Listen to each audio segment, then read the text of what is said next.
Esiet sveicināti raidījumā Futbola prāts. Ar jums raidījuma vadītājs Artūrs Biezais. Un šodien mēs parunāsim par bērnu futbolu, 5-7 gadi, par to tādu ļoti sensitīvo periodu. Un pie mums ciemos šodien ir no īrijas viesis, no īrijas futbola asociācijas, treneru attīstītājs KREGS SEKSTONS. Welcome here. Thanks for having me, Arthur. Thanks that you are here. Thanks that you came here also for a seminar to share your vision in development of the players. And today we will speak about the age group 5-7 approximately here and there, which is a basic foundation, which is very, very important. And how you have this vision in Ireland about these age groups? How is there? Yeah, we've recently made a change, I suppose, in terms of how we interact with children and what that looks like on the ground from a foundation phase. So U5 to U7, what clubs can do, how they can support them. First and foremost, they're children, and we need to treat them like children. We don't need to treat them like mini adults. So for us, it's really, really important is our coach behaviours and how we support the children and the environment. We would even refrain from calling people coaches at this age group. They're facilitators, they're supports, they're more than likely parent volunteers who are jumping in to help at that age bracket. So for us, it's really, really important that they have the right personality to work with this age bracket. Children are individualised and probably in that space of just starting to find themselves as children and starting to understand that they like a sport and want to get involved. So it's the environment that you create with this age group and how you support them for us is crucial. So we've done an awful lot of work internally on it. We've rolled out a campaign called Me and My Ball, which is for us is really, really important. We want every child in Ireland to absolutely love the football and want to be around the football as much as possible, almost becomes their companion. And they bring it to school, they go to bed with it, they sit and have their breakfast with it in the mornings. That's basically what we want. We want to create a love for football, and it's almost like a throwback to the old street football, where they just love having the ball at the bottom of their foot, and it's a part of them almost. So that's been a big change for us. We want to stop creating the senior environments in children's football, because for us, we've seen some really, really bad things that we don't agree with, and we want to make a change really to how we interact with children. Children should be treated different than adults. It is a children's game. They're kicking off their experience with the game. So for us, that child's first kick experience into football should be such a positive one that they want to come back every single week, and that's down to, I suppose, the environment that you as a parent volunteer or a coach creates for the child, you know? I think you probably already answered my next question, but you said you like a new philosophy and putting a lot of changes in it. What was the biggest challenge coming from what to where? We're still probably in that change, Artist, to be honest with you. And some of the things that we're probably seeing is we need to change mindsets. We need to influence people in the correct way. We need to change the old way of doing things. So that comes with its challenge of people, internal stakeholders, need to buy into the approach in terms of what we want to achieve, but also at club level, they need to see the benefits of, we want to create a big pool of children that want to play our game. So the bigger the volume of children who are playing football, the more chances we have of having longer supporters of the game, administrators, coaches, and high-level footballers potentially as well. So there's two elements of it, I suppose, as well, of the playing aspect and also the support aspect around it. So there's been big challenges in terms of influencing people to understand the why of why we're doing this. And not so much the how. The how will take care of itself in terms of this is how you implement a session for a U5 to U7 age bracket. But the why is the really important piece of this is what we want to achieve. We want to create a lovely environment for the children. We don't care about the game. We don't even call them players at this age group. We call them children because they are children.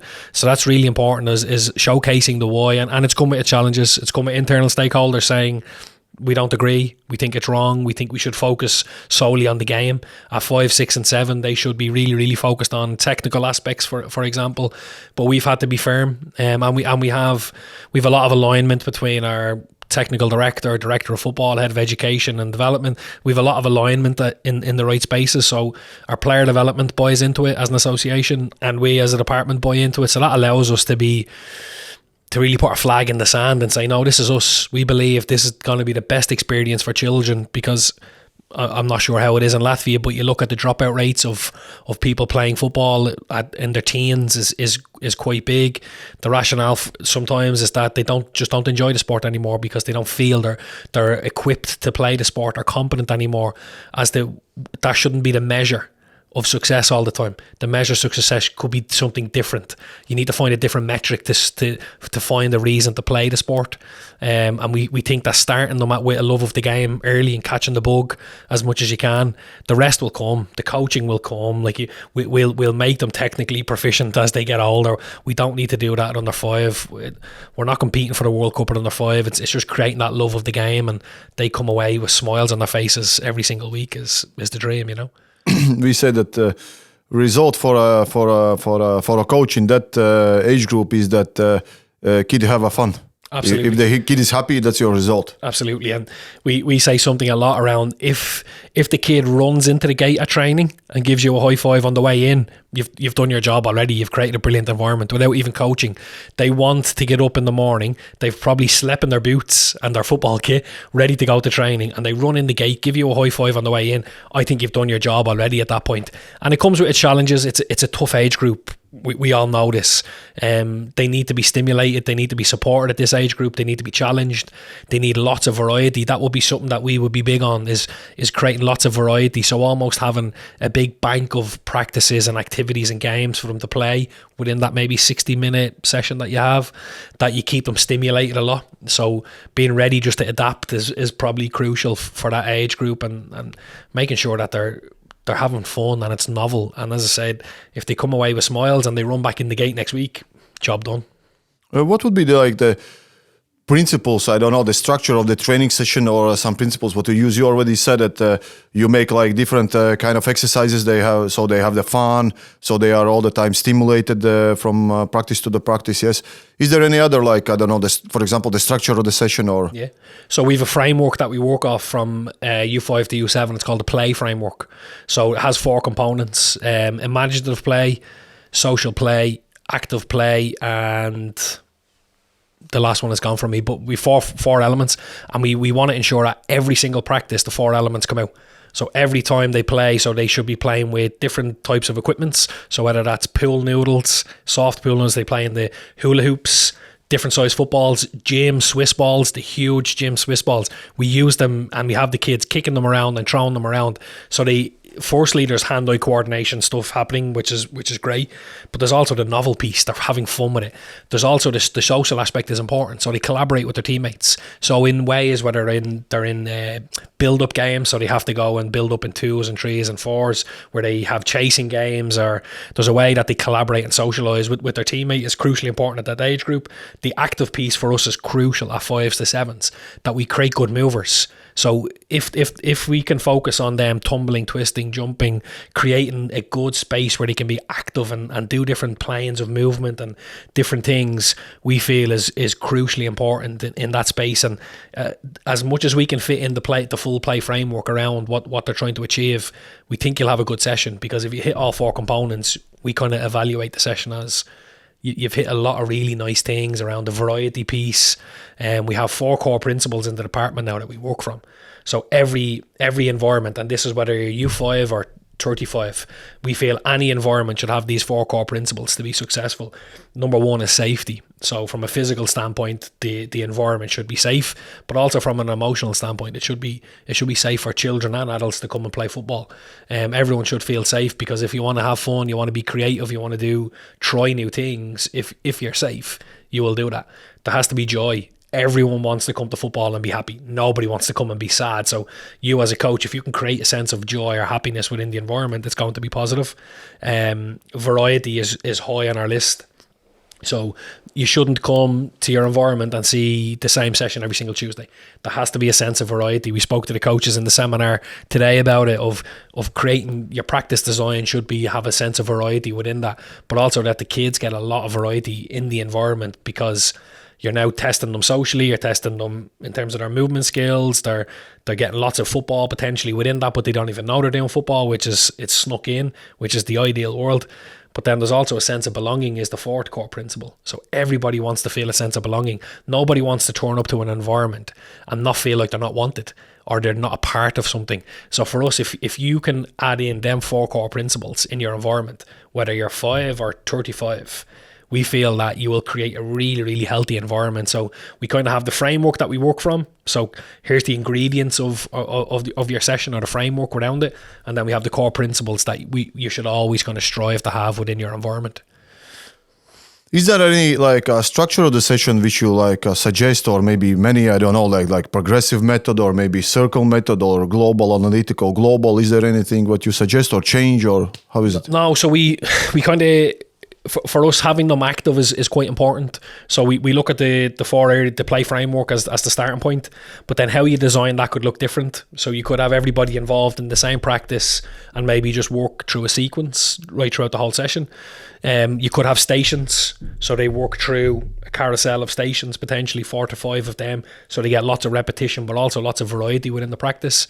But for us, we don't like to be too prescriptive and tell people this is how you must do it.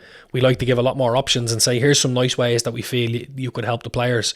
So the play framework is probably the parameters that people can work within, and then they just decide what is good for their environment as much as possible, you know. Mm-hmm. Okay, great. And it's also a specific age group. And in each age group, there is I think the specific profile of the coach which fits more or less, okay? And how you see what's important, what is essential in a profile of the coach who works in that, or you said facilitator, yes, in that age group?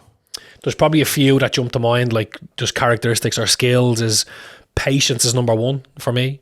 You have to be patient at this age group because we all want to see success. We all want to see linear progress really quickly. But at this age group, it doesn't come. You're setting them up to move into real football almost at times. So you won't see the benefits of having them tumble or jump or collaborate with their teammates or play with pool noodles. Or you won't see the benefit of that if you're working at this age group. Somebody else will see the benefit of that. It's like probably a lot of coaching. But for me, patience is number 1. Secondly is personality. You have to have a personality to work at this age group. I think if you're very serious and very stern and almost dictatorial, I don't think you will work at this age group. You have to be willing to have fun and get down and roll around the floor and be on all fours and be silly. For me, that's huge. Forget about football. You don't need to know anything. It's probably better if you know nothing about football at this age group, to be honest, we would see. So just get in and be silly and enjoy it and enjoy being in their company. They're 5-year-olds. We need to, and I spoke to the coaches today around this. You're going into their world. You need to remember. So the 5-year-old world that you're going to coach in, it's their world. They're not coming into your world. So you're the 40-year-old man or 50-year-old woman or whoever you might be moving into their space. They don't need to conform or be different or come into your world and be how you want them to be. You need to get into their space and come down to their level and see what they like and what they want to do and speak their language and act their way to create relationships with them, because that's what coaching is. It's about people. It's about interacting and adapting to people, and adapting is probably my last one around this age group, because you need to be so adaptive around the practices, the environment. Their emotions is up and down, their expectations of what's going to come, your expectations of what's going to come, weather. There's loads of things. I think adaptation is number 1 for a coach in general, but I also think for this age group is crucial just to support them in the right way.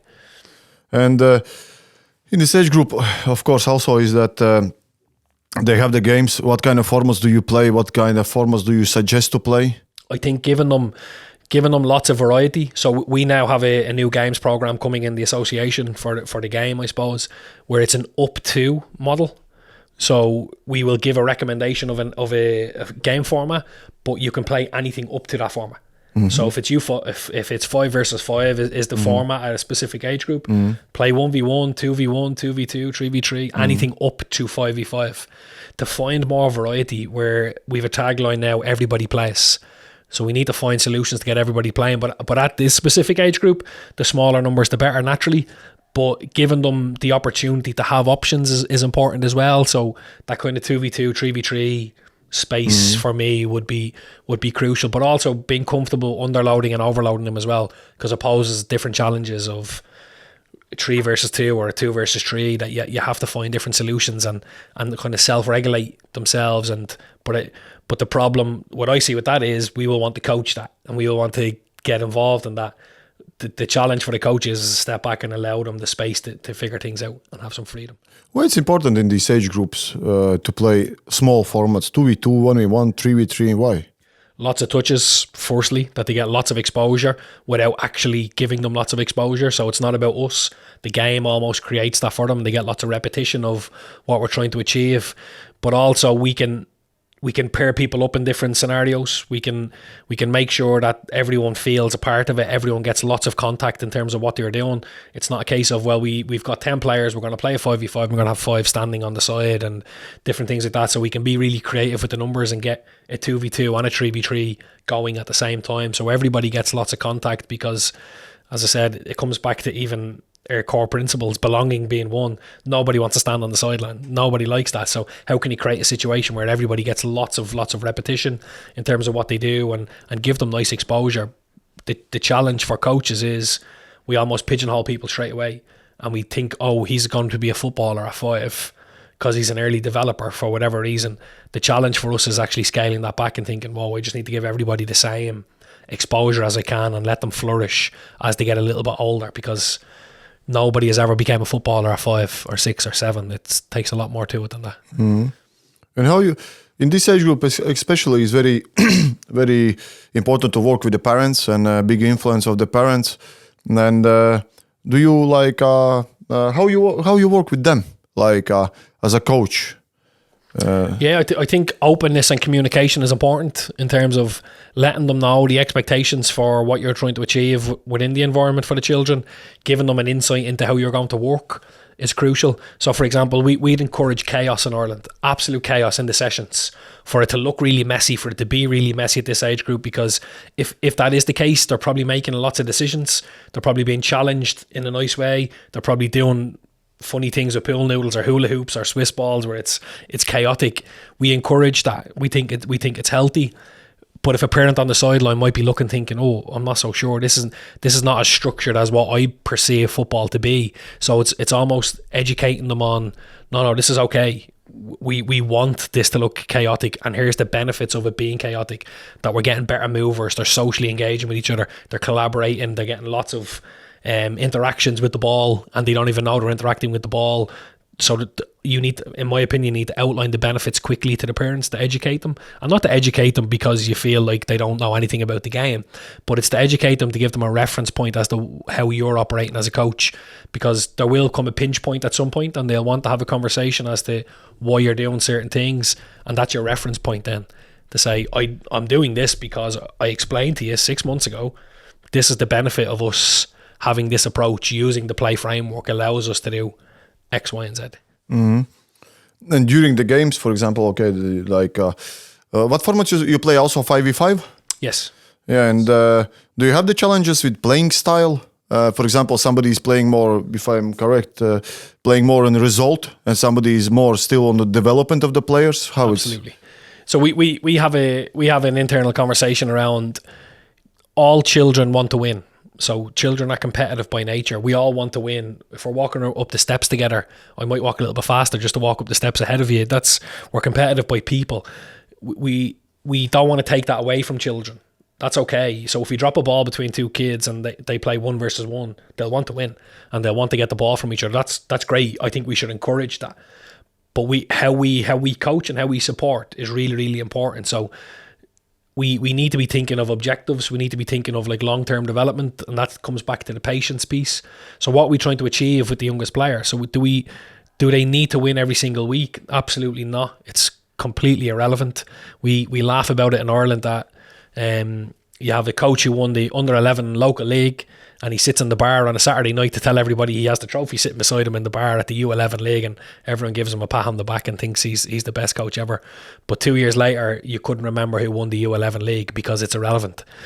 Individual development is the most important thing. So even formations, 5v5, we've had all probably similar challenges that you guys have had. We have to play a certain way at 5v5, and for us there's no right or wrong way. It's about the individual and supporting the individual. Results are irrelevant, absolutely irrelevant. It's It should be around challenges, how we can create objectives for the kids to have outcomes. So if I have a young player and we want to improve their dribbling, it's asking them in that game to dribble past 5 people. And if they come off the pitch and they've dribbled past 6 people, it's a high five, and that's the best day ever. The scores regardless of what happens. So it's how can you challenge your players? How can you create an environment where they feel they're being challenged versus focusing solely on the result? And it's hard. It's tradition. It's where we come from. It's what people see on the TV. It's all we know, because we take the senior game and we put it on the children's game, and that's crazy. And we need to try and change. We do as well. We're the same, and I'm hearing that probably from yourself, Artis. We all need to change that mindset. It's about the kids. Let the kids play. Should we encourage? Yes, 100%. We should encourage them to be the best that they can be and challenge themselves. But we don't need to force it. We don't need to try and encourage them to win. Winning will just happen as they get older, and if they win, they win. If they lose, they lose. We all want to win by nature, but we shouldn't absolutely push it down their neck. We also, regarding the games we make, win the game with developing style, and then we have some like principles: rotate the player positions. Everyone is goalie, everyone is striker. Give like equal playing time for everyone. It's not for leaders you give more, and for others you give less time. Try to play with the short passes, play 1v1, and these kind of things. We just encourage them also to play this more developing style. But it's sometimes very challenging for them, because the parents, they see the result. So how you deal with that? With this that coaches sometimes also looking for a result on the table to write it down, and the parents, how you deal with this challenge? So again, I think it comes back to being open and communication, but also as a coach is being true to yourself. So if you believe that developing players is the right way, and like what you've said, maybe using some of your principles, and you stick to them and you do them, if people don't really agree with them, in my opinion, you need to stick to what you believe in, because in the longer term, that's a benefit to the kids, to the group of kids. So everyone's developing as an individual, but they will develop as a collective, as a byproduct of that. So I think that's really important. The parent piece is, again, is communicating as much as possible from a club perspective. So there's somebody overarching in the club, whether it's director of coaching or head of football in the grassroots club. They need to communicate this is why we do this. We do this because we feel this is the best approach. And it might not be nice to say, but if it's not for them, then and if you're stern on your approach, that you feel this is the best way, it's probably the wrong football club for them, is what I would say. And challenge for us, I don't know maybe how it's on your side, but sometimes I feel that is the challenge with, I could say, maybe prestige of the working with under 5, under 7, because everyone wants to be an elite. And with that also comes together this training style that more based on result, playing style more based on result, because it comes from elite, from a senior level. How it's on your side with this prestige of this age group, and how you make it understand that it's very important? Yeah, it's hard. It's really hard, because you want to have expertise in the space. You want to have expertise working with all the age and stage appropriate, so everyone gets the best experience. We speak a lot about it in Ireland. In theory, our best coaches should work with our younger ones, whatever that younger one is, but our best coaches, because they can have the biggest impact at that space. But all of our best coaches want to work are our oldest coaches. Sometimes that comes down to salary, prestige, maybe next step that they feel they can go. So I think where we've gone with the coach development is that you don't have to move forward in your pathway. You can stay where you are and develop in your space and be brilliant in your space. We've had conversations internally about who's the best youth developer in Ireland, to say, can you name the best youth developer? And it's hard. It's hard in terms of that younger space. We like that 5 to kind of 10 age bracket. We should have a number of absolute expertise specialists who have that, but it's quite difficult to do that at the moment. We don't know. We couldn't pinpoint a number of people. So for us, that's a challenge to say, well, how can we get people that want to stay in that space? That comes back to clubs wanting to support them and to have expertise in that space. We need to create specialists and reward specialists as well for what they do. So that comes back to the supports that we can give them, and that's why we're looking at program-based delivery, which I spoke to today, maybe in the seminar, that it can't always be the best coaches are linear and go all the way to pro license. That's not the case. Some of the best coaches stay at grassroots and stay at the entry level. So what are they going to do to be developed and supported? Because they're going to help. They're as important as the U19 head coach who's in a professional environment. The U8 coach is as important in that age and stage of the child. Mm-hmm. Okay, interesting. And how coaches do they make like transition from under like 5-7 to they go like 8-12? How do they make transition, or they stay in the same level in these age groups? How do you feel generally coaches would stay with their team in Ireland and would move like with their team until they get to about 13, 14, 15. They move with the team. Yeah, and then generally maybe come back to the youngest, 6 and 7, or would stay maybe and finish out of the game potentially. And how you feel with it? It's better to stay with the same age groups and develop your skill in one age group, or go with a team like. In my opinion, it's better to stay in the age space and let the players move, because now you develop the expertise within that age range. So if you're moving with the players, you're developing with them also, and you're almost trying to understand what's coming next, versus if you're handing the players to an expert or someone who has expertise at U12 and 13 and 14. Now you're handing them over to someone who's experienced this, who's done it, who's lived it, as opposed to you kind of learning on the job with the players as well. So for me, passing them through people, and they get lots more of experience as well. Different personalities, different coaches, instead of, and I don't mean being stuck, but you're with one coach for 8 years potentially, or 5 years or 6 years. It's nice to learn something new from new people.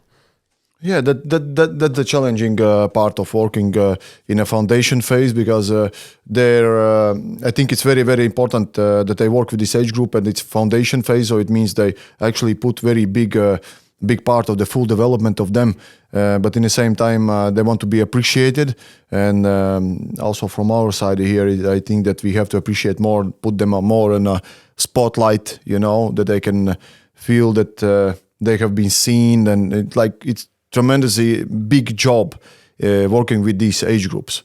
You said also about the profile, also these kind of things are really, really important. Also about this age group, and maybe also a little bit higher age groups, is that we make like the games, the tournaments, okay, but we ask them not to make like the tables, to write down the results, because then it's like less pressure and you can play more on developing the players. How it's with you? Like, are they focused on the results on the tables? I mean, the parents. I'd say it's mixed, but yes, it would happen, definitely. There would be a case of there's an unofficial league table at some age groups done. It's hard because we grade players at a certain age group also, so they move into leagues quite quickly at maybe 9s and 10s, and it is difficult. I don't think you'll ever stop that, because parents are parents and people are people. We can't control that, but what we can control is the coaching environment, and I think that's really important, that we have to be so clear on what we want to achieve and really stick to it, and really it's going to take time. From our perspective, it's going to take time. It doesn't change overnight. So even with that bad practice happening with the parent keeping a league table, for example, and ringing their friend to tell them that we're top of the table and we're great, leave it over there. If we keep being really, really strong on this is what we feel is the right way, and we're going to keep going after it, I think that will hopefully culturally stop as best we can. Question regarding like the games. I don't know, again, like from our side, our parents, they love the football. They are very passionate, and sometimes it becomes that they are too much passionate. So they are on the side of the pitch, like they're trying to motivate, but maybe sometimes they make too much pressure on the kids standing next to the behind the goals and screaming, and maybe some other things. Okay, how you like during the games? How you involve with the parents? Is there lines they can go wherever they want, or how you manage this environment? Yeah, keep it safe. Of course, yeah, we've tried to keep it where coaches can stay in one space and parents come to one space. So at least the coaches have some breathing room. They don't have a parent standing on the shoulder and listening to what they're trying to say. So they have a little bit of space. For us, it's probably similar. We want to strike the balance of, we want parents to encourage and be invested and really love their children playing and come and support them every single week. But as soon as it moves over the line of coaching and maybe telling kids what to do. I think that's another conversation for away from the environment to say, hey, look, it's my job to support the young boys and girls. Like, you don't need to be involved. All I want you to come and do is make sure that your kid has a brilliant time, support them, encourage them, make sure that they get a high five when they come off the pitch. So yeah, it is a challenge around the facilities piece as well, because sometimes it doesn't allow for split spaces and different things going on. But I suppose it's coming back to that parent education maybe at the start of the season to tell them, look, if you're going to be in my environment, this is what I expect my parents to act like, because I feel you're representing the football club. This is what I would like you to do. Come and support, but make sure it doesn't cross the line. Zero coaching. That's my job. This is why you've entrusted me. If you want to come and get involved, here's a bag of footballs and some cones. If you want to come and coach and be a volunteer, I know what the answer will be. They'll go running the other way. So that's probably a starting point. What is the because I think there is many tournaments there. And also the different profiles, because some are more like, I don't know, commerce tournaments, which are more for parents also here. Then it means they, even at under 8, they have the champions. And when I ask like the coach, why do you do that? He said like, parents love it, so I need like, you understand, it's like financial wise. And then there are tournaments which are development more driven. What is the good tournament for you? Under 5, under 7, what is good tournament? Like, can you give like, I don't know, some points which you think like, okay, this is great? We're looking at more variety now in the country of like, how can they experience loads as children? So can they experience mini blitzes? So like 3v3 blitz days where they come and have like a lovely little tournament. Can they have a bigger format tournament? Can they just have a one game? Can they have an overnight where they do 2 or 3 different things? So for us, it's giving them more of what they're currently getting versus just a single tournament style. So I hear what you're saying in terms of like lifting a trophy at the end. We see it a lot in Ireland as well. It's quite prominent. I don't mind the idea of that once it's not every single tournament that they do.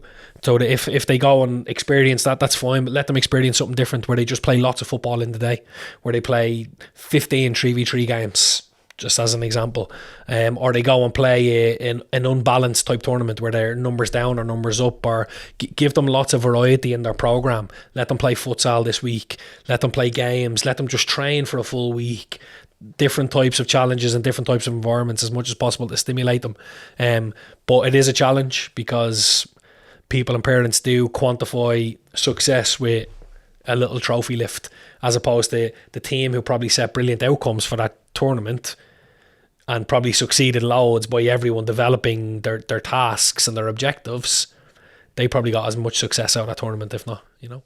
Do you have any guidelines from, like, I don't know, federation side? Some guidelines, for example, we have recommendations. We have recommendation like retreat line. So you understand what I mean? The players have to go farther away, and later after the first pass they can press. Otherwise, like in when kids are young in like these age groups, while they give the pass to the defender, he's already under the pressure and he can make any move. The same we have like from throw-ins, you can give a pass or dribble. But if you make throw-in with the hands, like there is more fighting in less football, so you can dribble, which is good, because otherwise, again, they can't lob the ball or give the long pass, and then some players stand just circle around, and the ball goes nowhere. The same, we have a +1 player, so if there is a result like 5-0 or something, you can put like extra player for your team. Do you have some like recommendations for the tournaments? Yeah, we've a brand new games format, I suppose, of like how we play coming. So quite similar to what you're speaking about. Plus and minus type scenario. So if you go a certain amount of goals ahead, you can add in players or subtract players in the environment. We'll have side games. So if there's a 3v3 happening and there's an extra 2 kids per team, they play a 2v2 informal game on the side. Just play. Put cones down, just play. Nobody watches. The kids regulate it themselves. So for us, we're looking at, and that comes back to the up to model. So if 2 coaches arrive to the venue and they say, let's play 4v4 today, and I've only got 4 players and you've got 1, it's only 1 kid that we're rotating in, find a way to be more adaptive. We previously would have been very harsh. You have to play 5v5, you have to play 7v7, 9v9, 11v11. Now we want to give a lot more flexibility to the coaches to say, hey, just go and play a 3v3, play a 2v2, play a 5v5, but don't go over the recommended guideline. Because the challenge that we see is the transition from 7 to 9 and 9 to 11 aside, people want to move quickly in Ireland. So U12s is 9 aside, and before they go to U13. So U11s is 7s. So when they're in their U11 age bracket in the first 6 months, they're playing friendly games on the side, 9 aside, to prepare to play 9 aside. And then once they get into under 12s, 9 aside, they're then preparing to play 11 aside. So they haven't even got 6 months of playing the game format, and they're prepping already for the next one. So it's the race to the top really quickly. And again, it comes back to they're children for 18 years, they're adults for the rest of their lives. Let them be children. Let them master the 9 aside. Stop racing into 11 aside so they're ready. First game of the season at U13s at 11 aside. Who cares? It's not the end of the world if they have to go and work on something and be better. So we use an analogy sometimes. We take out Jenga blocks. Jenga, the stacking blocks you play, and you take a block out and they all fall over. Oh, yeah. So we play Jenga and we bring them out on the course, and we ask the coaches, okay, if you could only focus on one technical aspect of development and really focus in at U5 and develop the player technically, you would stack the blocks in ones. So they go up really, really high and then eventually fall over. Versus we speak to the coach and we say to him, you can be really holistic and give your player a lot more development opportunities and a lot of variety, and you stack a lot broader on the bottom. It won't go as high, but your base will be really, really solid, and you have lots of room for development and lots of room for growth. So we sometimes give that analogy of go one up really quickly and fall over. So it's like to the point of early developers at U8, U9, U10. They probably fall off a cliff come 11s and 12s. You probably don't see them make the progression again. Whereas ones who are a little bit more slower, ones who are a little bit more methodical in their development and get a lot more experiences, tend to probably develop a little bit further. So that's our message to coaches, is give them loads more, build their base as wide as you can between a variety in the games program, a different way of coaching all the time, different supports, versus constantly just racing to the top, is where we'd see it. It's basically, when you say develop them, give them variability, it's about like building the foundation for them. Because also there is this, in a bumper in this periodization book, there was written about research about early specialization and it was clear that till the under like 18 or 19, if you make early specialization, you'll be better than others. But in the end, you burn out, you have more injuries, and it's harder to develop because you don't have the foundation phase. What's like common? What do you think? What is the common for the players which you see that in the youth they are in the top, but later they are just gone from the football? Yeah, it's normal. When I played underage international for Ireland, I would have seen it myself in the national team. That you've boys, myself, stopped playing quite young, was probably an early developer, international football, great, and then you fall off a cliff because you specialise quite early and you go after one thing. So in our new football pathways plan, which is basically our football development plan in Ireland, we call out that we want children to play multi-sport. We want them to sample other sports whilst playing our sport also, because the multi-sport approach is naturally beneficial for long-term development in terms of what they do physically, emotionally. There's transfer of skills. The early specialisation doesn't happen at that point. There's lots of lovely things that can happen there. So we call it out publicly that we feel multi-sport is absolutely appropriate for children's development. Isn't the multi-sport nowadays even more important than in the past?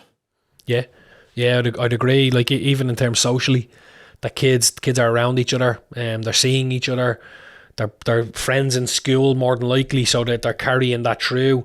But also we don't have the environments, like I'm thinking back in Ireland, like when I was growing up and you'd be climbing trees and falling over and jumping and robbing apples off trees and all the different things that happen. It's not happening now. The world is sanitized. You can't go out and play as much as we used to do, and so we almost need to fabricate that in the club setting where we can. But we can't do it all, so we need to make sure we branch it out into different ways. So give them different exposures. And again, it comes back to that foundation base that you're trying to create, is give them more, that they have loads of room for growth as they get older. Yeah, I think it's important to build this foundation because it's the key for later development, becoming a top elite player. Because the bigger foundation, the more development you can make with a player and build his all skills. And in nowadays, You know, in the past, even, I don't know, like, but to the school, you had to go like 2-3 kilometers and then you never go around. You always jump over. You said about the trees and other things, you know. But now kids are not so active, and I think the multisport is even more and more important. But sometimes it's challenging to you know, for the parents that they see that if you specialize, you are best, you score more goals, you are a better player. And others maybe who make multisport, they go to, I don't know, gymnastics or doing others. They're not progressing so well. So it's kind of challenge again for a coach to change the mentality of the parent. In the beginning, of course, coach by himself have to change the mentality, and then just work with the parents. Work with the parents all the time. That's the key. Key word is patience, isn't it? Patience. Everyone needs to be patient. Coaching, players, parents, everybody needs to be patient. And what will be is probably a message from me as well. Whether you're going to be a top player, you will probably be a top player. If you're not going to be a top player, it's okay. You should still have had lovely experiences in the game that wants to keep you in the game as an administrator, a coach, a fan. You still want to be connected. You still want to have a good experience that you're connected to the game. For us, that's really important as well, that the experience that they get is crucial, that you don't lose them to the game, that they're still in some way connected to it. Okay, thank you for sharing your vision. I see many common things and common things what we have, the challenges and common things where we want to go, and I believe that coaches will be inspired by things what you said, and the patience and believe in yourself and working with the parents. I think that's the key in this age group. And how you said, safety, 100%. This is the first, emotional and physical safety. Then joy. And the joy is always what I say. Joy is important always, because even give for under 21 something with the joy, they will kill each other on the pitch, because the joy is very, very important. So these two things is most important, and then others will come. Thank you for being here, and thank you for sharing. Thanks for having me, Artur. Ņemam detaļas, ņemam nianses, attīstam bērnus tajos vecumposmos. Tas ir pamats, un kā arī minēja, tajos vecuma posmos 5, 7 un arī vecākos, jā, drošība, emocionālā un fiziskā un jautrība, tas ir pašas galvenās lietas, lai viņi iemīl futbolu un lai viņi priecīgi skrien uz treniņiem. Un esam pacietīgi, un vispārējais atnāks. Paldies, un tiekamies nākamajos raidījumos.